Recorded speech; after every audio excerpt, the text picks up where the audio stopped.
Salam hijau, kembali berjumpa bersama kami, Redaksi Agromedia.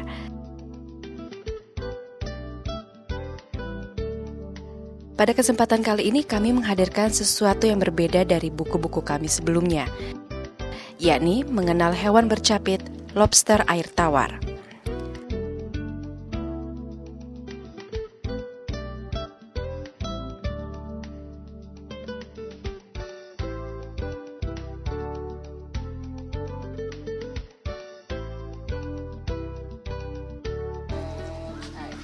Bapak Ibu sekalian, saya Cuncun Setiawan mengucapkan selamat datang di tempat budidaya lobster air tawar dan juga pembesaran di Bintaro ini.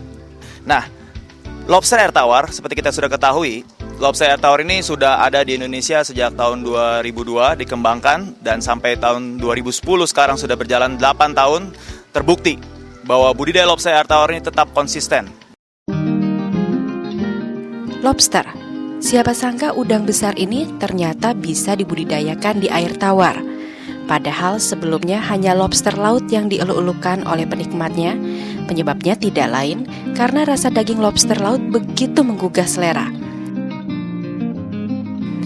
Sayangnya lobster laut masih sulit dibudidayakan, sehingga keberadaannya masih terbatas dari hasil tangkapan alam.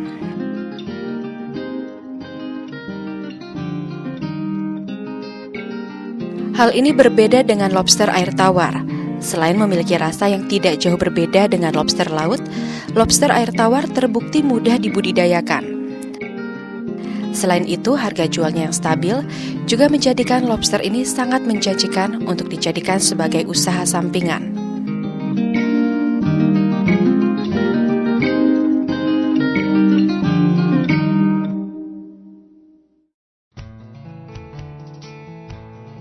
Dalam usaha budidaya lobster air tawar, umumnya ada 3 spesies lobster yang bisa dikembangbiakan secara ekonomis, yakni lobster air tawar capit merah atau red claw, lobster air tawar yabi, dan lobster air tawar marun.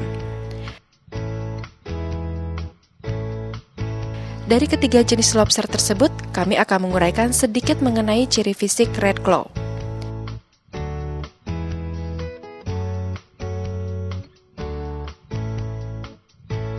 Umumnya, lobster red claw memiliki warna dominan hijau kemerahan. Di bagian atas capitnya terdapat pola garis merah yang tajam, terutama pada induk jantan yang telah berumur lebih dari 4 bulan. Selain itu, seluruh permukaan capit red claw memiliki duri-duri kecil berwarna putih. Si capit merah ini dapat hidup dan berkembang pada kisaran suhu 2 hingga 30 derajat Celcius.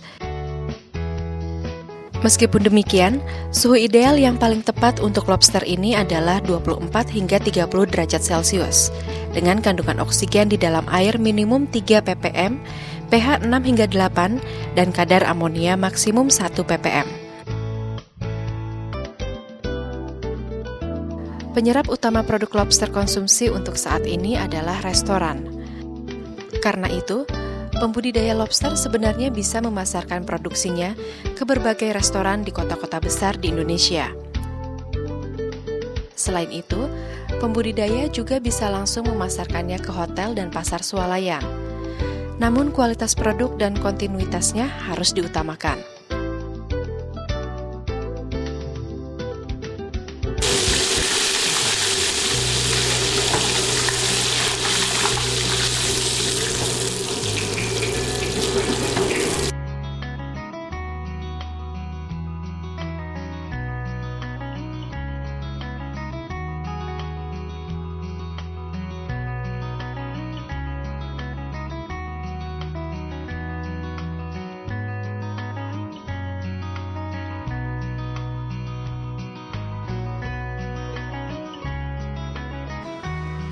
Manis, gurih, enak. Cukup sering saya makan ini. Dan lobster ini adalah salah satu menu favorit saya. Dan harganya juga cukup terjangkau. Sebenarnya jika lobster yang dihasilkan masih belum banyak, pembudidaya dapat menjualnya atau menyetorkannya ke pengepul. Pengepul inilah yang akan menyuplai pasar secara kontinu. Namun jika produksi masih terbatas, tentunya sulit memenuhi permintaan konsumen untuk menyuplai lobster dalam jumlah tertentu secara berkesinambungan. Selain itu, pembudidaya juga bisa memasarkan lobsternya ke luar negeri. Pasar ini masih terbuka lebar, tetapi belum digarap karena kemampuan suplai para pembudidaya lobster di Indonesia masih sangat rendah.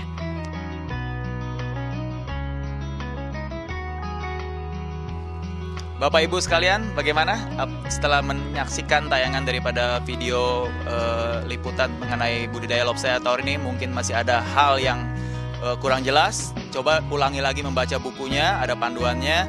Bagi yang baru mulai menjalankan usaha lobster tawar ini, saran saya agar tidak cepat mudah menyerah. Karena di dalam usaha lobster air tawar ini sebenarnya tidak ada yang gagal, tetapi yang ada adalah mereka yang menyerah. Begitu. Jadi kalau mungkin pada awal memelihara lobster ada yang mati, mungkin ada yang apa, anggaplah itu suatu pelajaran di mana kita dari situ kita coba memperbaiki lagi. Kenapa ini mati, terus dipelajari lagi dan sebagainya. Dari saya sekian saja. Saya Cuncun Setiawan dan tim Agromedia mengucapkan selamat berbisnis lobster dan semoga sukses.